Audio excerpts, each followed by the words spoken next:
देवता आपके शंकर जी हैं, देवी आपकी भद्रकाली है, पक्षी आपका कबूतर है, नदी आपकी सरस्वती है, तीर्थ आपका बटेश्वर है, कुल आपका चौहान है, शाखा आपकी भदौरिया है, उसमें भी अठवैया भदौरिया आप लोग हो। पंडित अपने टैनगुरिया होते हैं।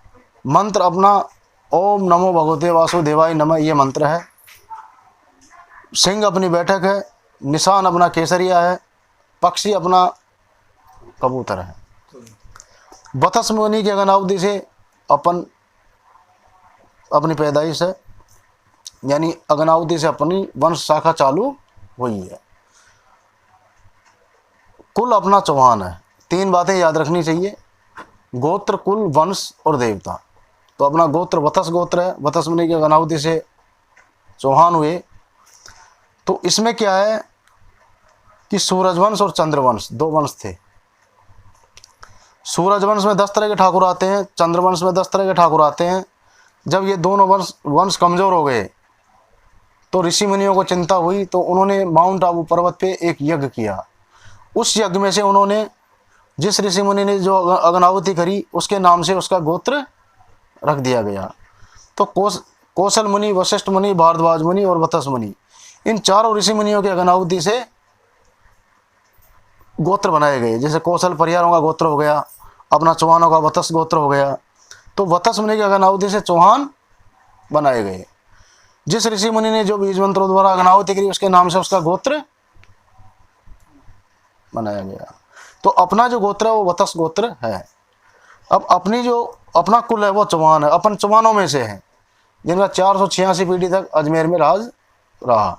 यानी चौहानों में इतने बलशाली राजा हुए हैं जो इतिहास आज भी मौजूद हैं। फिर अजयपाल नाम के राजा हुए। अजयपाल जिन्होंने अपना जीवन एक अजा यानी बकरी चरा के बिताया, इतने गरीब थे वो, और आगे जाके चक्रवर्ती नाम के राजा से वो प्रसिद्ध हो गए। अजयपाल के बाद माणिकराव नाम के राजा हुए।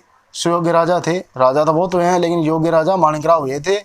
माणिकराव के 6 रानियों से 24 राजकुमार हुए थे, जिनसे 24 शाखा चौहानों की होती है।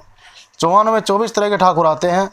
हाड़ा, खींची, पवैया, भदौरिया, धनौरिया, निर्वाण, सोनीग्रा, सांचौर, देवड़ा, मोहिल, जोजा, बसगोत्री, चांदेना, टाकेला, कायम खानी, बंगड़ावत, कसाना, राजकुमार, दांदेरा, गोरवा, जावला, ये 24 तरह की शाखाएं आपके चौहान कुल में आती है।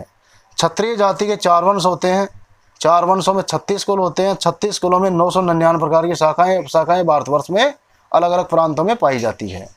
तो इस प्रकार से चौहानों की 24 शाखा बनी। फिर माणिकराव के छठे लड़का चंद्रपाल ने अजमेर छोड़ के चंदवाल नगर बसाया, तहसील फिरोजाबाद। आगे जाके चंद्रपाल के बाद कुछ सुयोग्य राजा बहादुर राणा नाम के राजा हुए थे। बहादुर राणा ने अपना नाम चौहान हटा के यहाँ भदौरागढ़ का किला बनाया है, अनोटा के पास।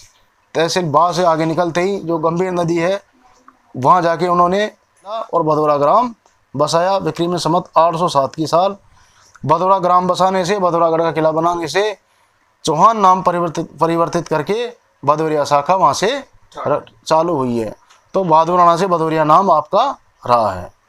अपनी सुप्रसिद्धि के लिए, नाम प्रसिद्ध करने के लिए ऐसा बहादुर राणा नाम के राजा जो चौहान थे उन्होंने परिवर्तित नाम करके भदौरिया शाखा अपनी रखी है। तो वहाँ से भदौरिया शाखा अपनी चालू होती है। फिर बहादुर राणा के 27 पीढ़ी तक भदौरियों ने हथकांत भदौरागढ़ में राज किया है। 27 पीढ़ी के जो राम महाराजा हैं उनके नाम हमारे पास है। फिर 28वीं पीढ़ी में सल्लदेव नाम के भदौरिया हुए हैं।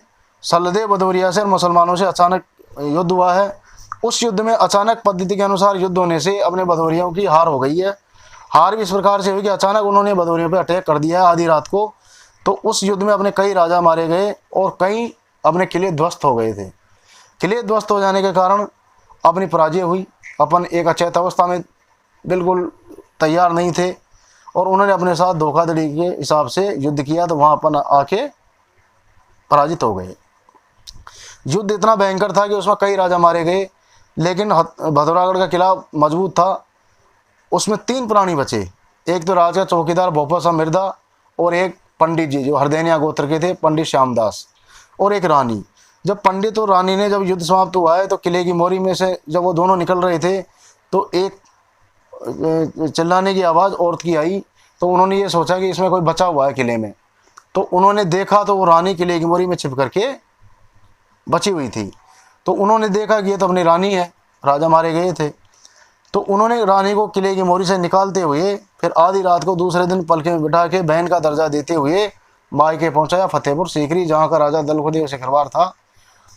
वहाँ पहुँचाने के बाद पूरा वृतांत पंडित जी ने बताया। बोला हमने रानी साहब को इसलिए आपके यहाँ लेके आए हैं कि मुसलमानों के अगर उसमें रिजान में आ जाते तो इनको बंदी बना के यातना देते और परेशानी हो जाती, और ये रानी गर्भवती है, इसलिए वंश को बचाने के लिए ऐसा हमने किया है। तो पंडित और मृदा ने बहुत बड़ी सहायता करी, इस वजह से आज अपना बदावर वंश बचा हुआ है। उस लड़ाई के 3 महीने बाद उस रानी के एक लड़के का जन्म हुआ, उसका नाम रजुराव रखा गया। रजुराव तुम्हारे भदौरिया वंश के कुल पूज्यदेव हैं, पितृदेव हैं, और वहीं से अपनी वंशवर्धी शाखा चालू हुई है।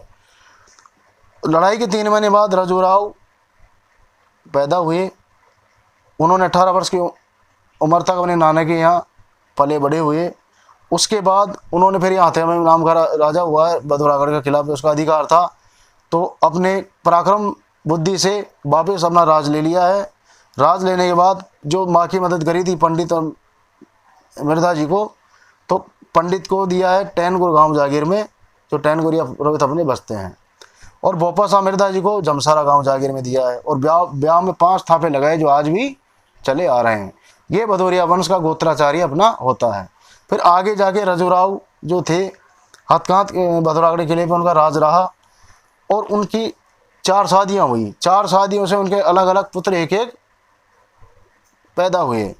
उसमें अलग अलग लड़कों के अलग अलग वंशावलियों में हमारे पास गाँव के नाम है, किस पुरखा ने फिर कौन सा गांव बसाया, वो कहाँ रहे। तो इसमें फिर सबसे पहले उनके लड़का थे बामदेव बाबा जो थे वो राउत भदौरिया में आते हैं। राउत भदौरिया गांव मैंने भी आपको बताए वो सारे उसमें। मान सिंह बाबा वो उनके गांव भी भिंड जिले में है।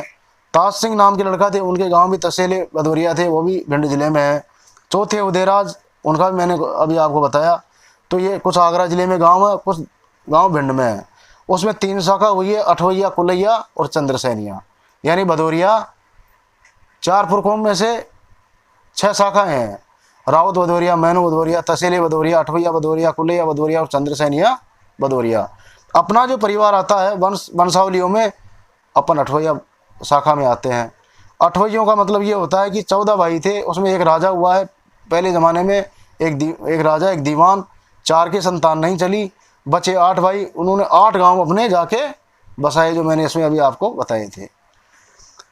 तो सबसे बड़े जो अपने अठवैयों में बाबा थे बोपा शाह बाबा,